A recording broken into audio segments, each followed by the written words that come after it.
Gue sering dapat komentar yang berkata Galileo dihukum bakar sampai mati oleh gereja, seperti dari Ma'arif ini. Jadi pada video ini gue ingin cerita kenapa Galileo dihukum mati oleh gereja. Oleh karena itu, simak video ini sampai selesai ya.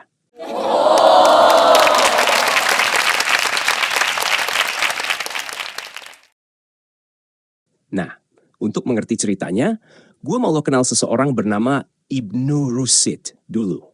Ibnu Rushd itu seorang filsuf dan ilmuwan muslim yang hidup di Spanyol pada abad ke-12. Dia nulis banyak banget tentang logika, kedokteran, dan filsafat. Dia percaya bahwa akal dan iman itu bisa sejalan.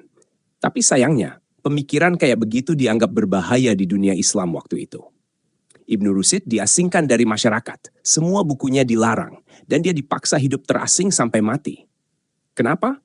Karena dia mencoba menggabungkan filsafat Yunani dengan Islam, dan bagi ulama waktu itu dianggap sesat.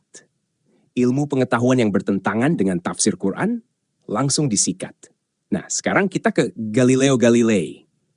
Galileo itu orang Katolik taat. Dia percaya bahwa alam semesta itu bisa dipelajari lewat hukum alam yang dewa sendiri tetapkan. Dia juga nggak pernah bilang Alkitab salah. Dia cuma bilang tafsir orang terhadap Alkitab bisa keliru. Waktu dia mendukung teori heliosentris, bahwa matahari adalah pusat tata surya, itu bikin geger karena bertentangan dengan tafsir gereja waktu itu. Tapi ingat ya, tafsir bukan ayat. Terus, apakah Galileo dibakar hidup-hidup? Enggak. Apakah Galileo dihukum mati? Enggak juga. Yang terjadi adalah dia diadili oleh lembaga gereja dan dikenakan hukuman tahanan rumah. Bayangin, dihukum untuk tinggal di villa pribadi, tetap bisa nulis, tetap bisa baca buku, dan tetap berdoa setiap hari. Bandingin sama Ibnu Rushd tadi, bukunya dilarang total, dia diasingkan dan dihancurkan reputasinya. Bahkan di dunia Islam, namanya baru diampuni ratusan tahun kemudian. Tapi Galileo, sampai akhir hidupnya dia nggak pernah meninggalkan iman Kristen. Dia tetap berdoa, tetap misa. Dan dalam surat-surat pribadinya, dia selalu menyebut dewa dengan penuh hormat. Bahkan dia percaya bahwa ilmu pengetahuan itu salah satu bentuk pujian kepada Sang Pencipta. Nah, yang dibakar hidup-hidup oleh gereja itu bukan Galileo, tapi Giordano Bruno. Gue sering banget lihat orang bingung antara Galileo Galilei dan Giordano Bruno. Banyak yang ngira Galileo yang dibakar, padahal yang dihukum mati dengan cara dibakar hidup-hidup itu adalah Giordano Bruno. Dan untuk ngerti kenapa Bruno dihukum sampai separah itu, kita mesti kenal dulu seseorang dari dunia Islam bernama Al-Hallaj. Al-Hallaj adalah seorang sufi dan filsuf muslim dari abad ke-9. Dia terkenal karena ucapan kontroversialnya. Ana al-haq artinya akulah kebenaran. Di telinga umat muslim saat itu sama aja kayak ngaku sebagai Allah. Akibatnya, dia ditangkap, disiksa, dipenjara selama bertahun-tahun, dan akhirnya dihukum mati secara brutal. Tubuhnya dipotong-potong, disalib, lalu dibakar. Kenapa? Karena pemikirannya dianggap sesat. Karena dia tidak cuma bicara soal mistik, tapi juga karena dia melampaui batas tafsir resmi Islam.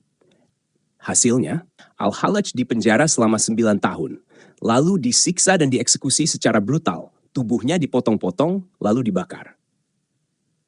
Kenapa gue bahas Al-Hallaj? Karena Giordano Bruno itu mengalami nasib yang hampir sama. Bruno hidup sezaman dengan Galileo di akhir abad ke-16.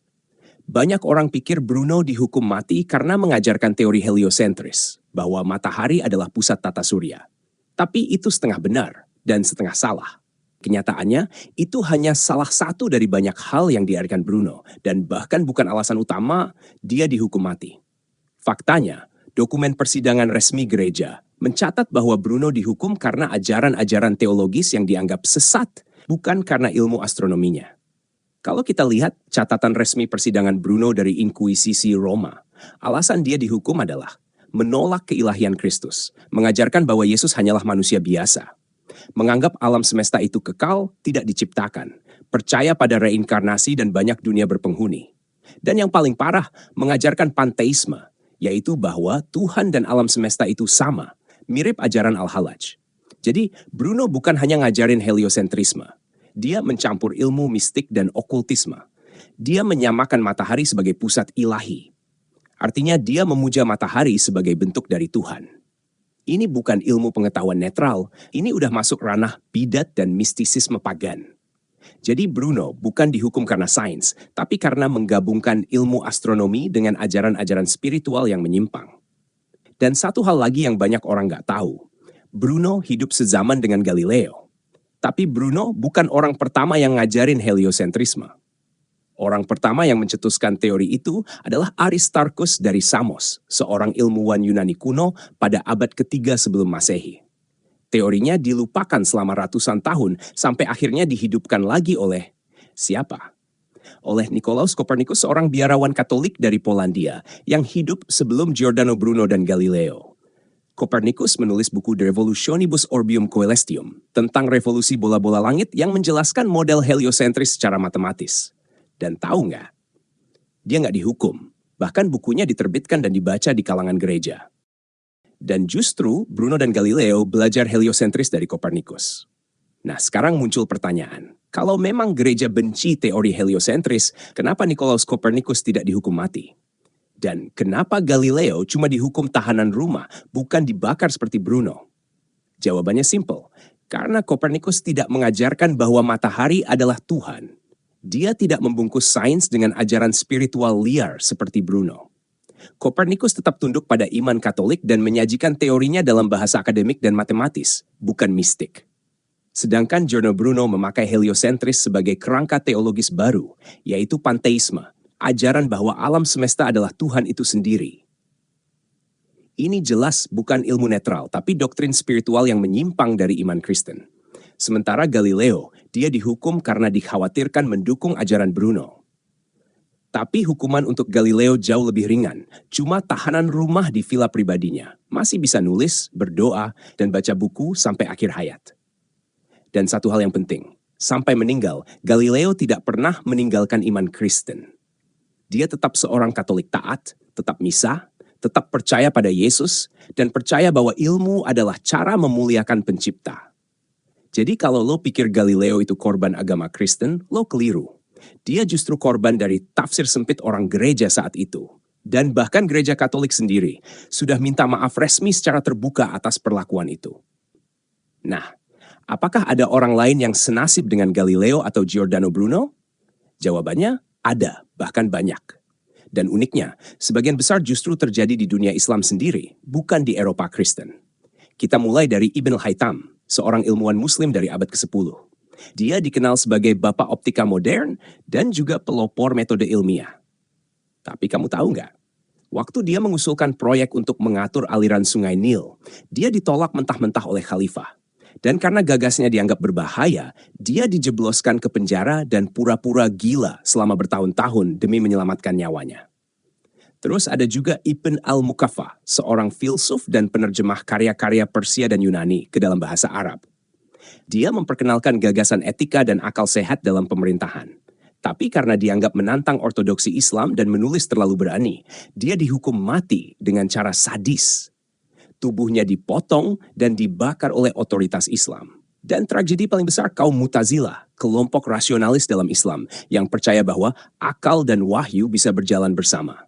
Mereka sangat mendukung filsafat, logika, dan debat terbuka.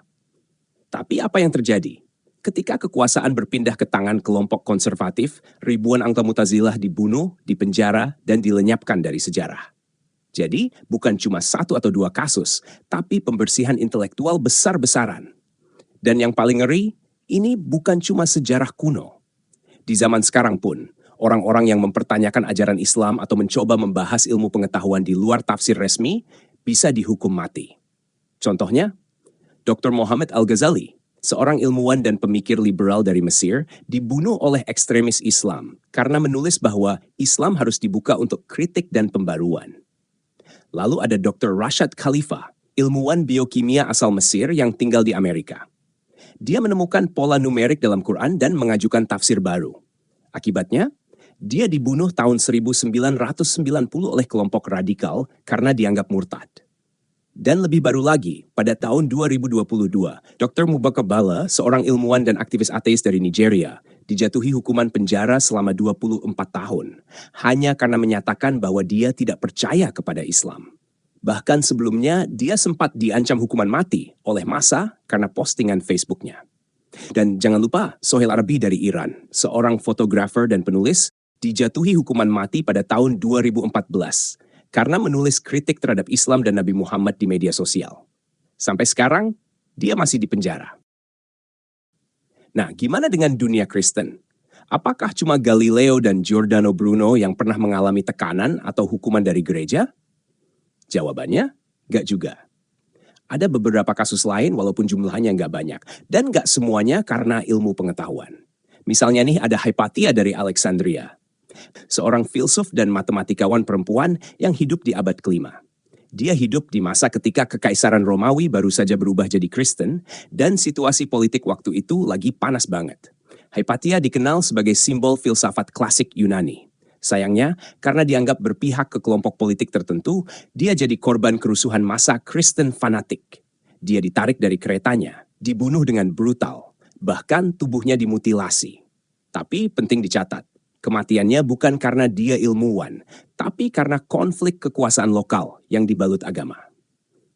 Terus ada Michael Servetus, seorang dokter dan teolog yang juga ahli dalam ilmu anatomi. Dia hidup di abad ke-16, dan waktu itu dia berani menolak ajaran Tritunggal. Karena pandangan teologinya dianggap sesat, dia ditangkap dan akhirnya dihukum mati di Jenewa oleh otoritas Protestan. Padahal dia juga adalah orang pertama yang nemuin sirkulasi paru-paru dalam tubuh manusia. Penemuan yang luar biasa penting dalam dunia kedokteran. Tapi sayangnya, penemuan ilmiahnya nggak dilihat. Yang dilihat justru keyakinan teologinya.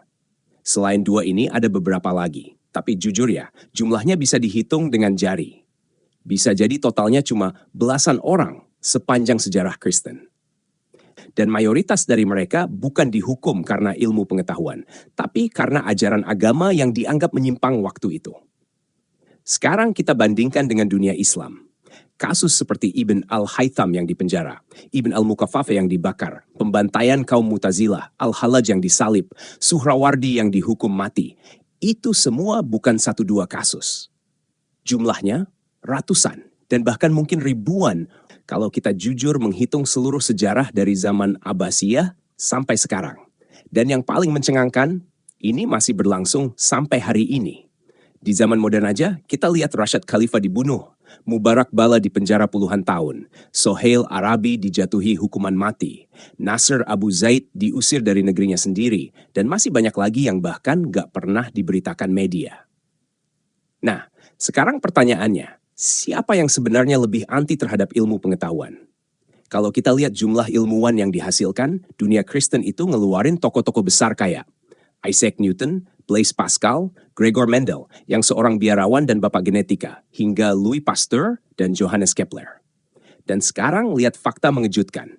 Lebih dari 90% penerima Nobel Science berasal dari dunia Kristen atau negara-negara dengan akar budaya Kristen. Dari dunia Islam, cuma 3 orang sepanjang sejarah. Abdus Salam, fisika, Ahmed Zewail, kimia, Aziz Sampengen.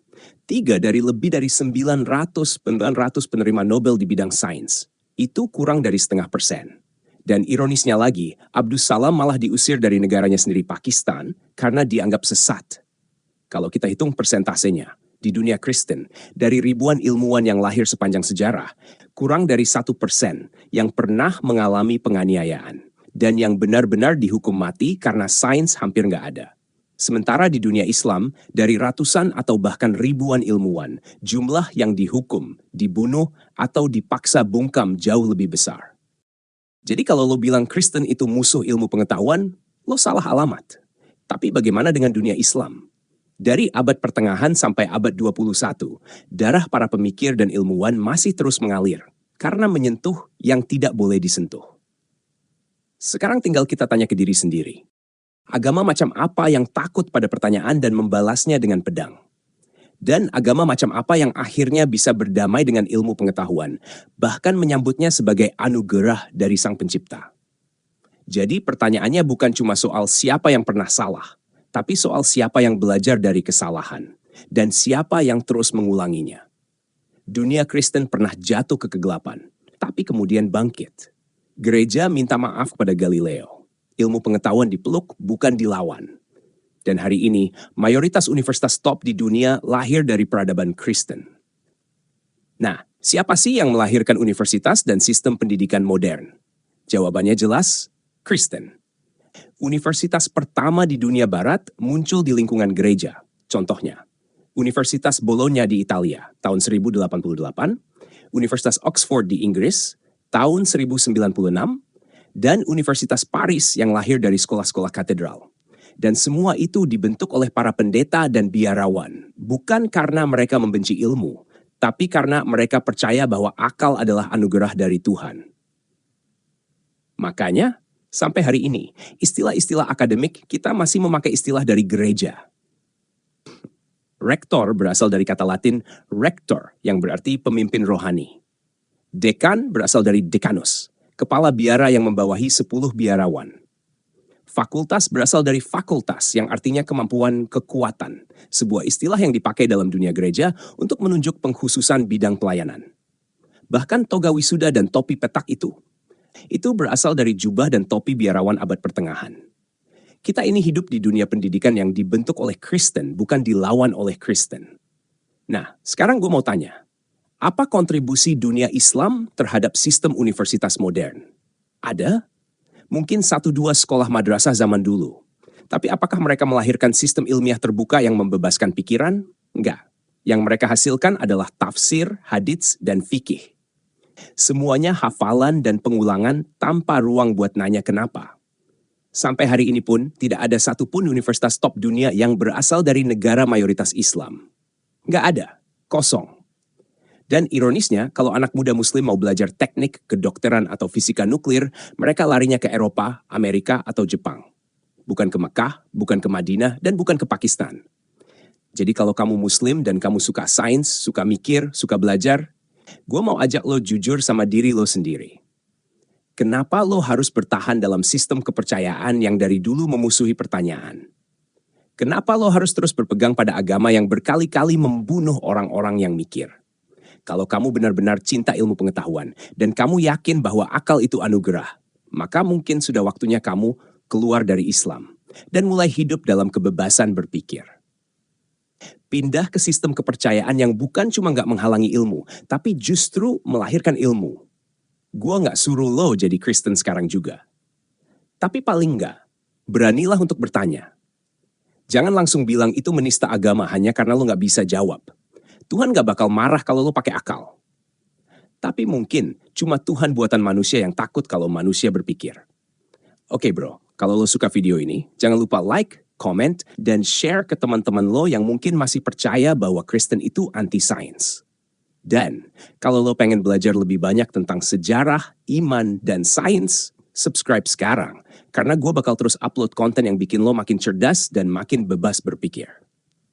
Sampai ketemu di video berikutnya. Tuhan memberkati. Walau burung beo yang tak sadar bego, bangga sampai mati, hafal tanpa ngerti. Matahari masuk lumpur, mani keluar dari sumbi. Embak tinggi anak angkat, babi haram babu halal. Halo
bini anak angkat, babi haram babu halal.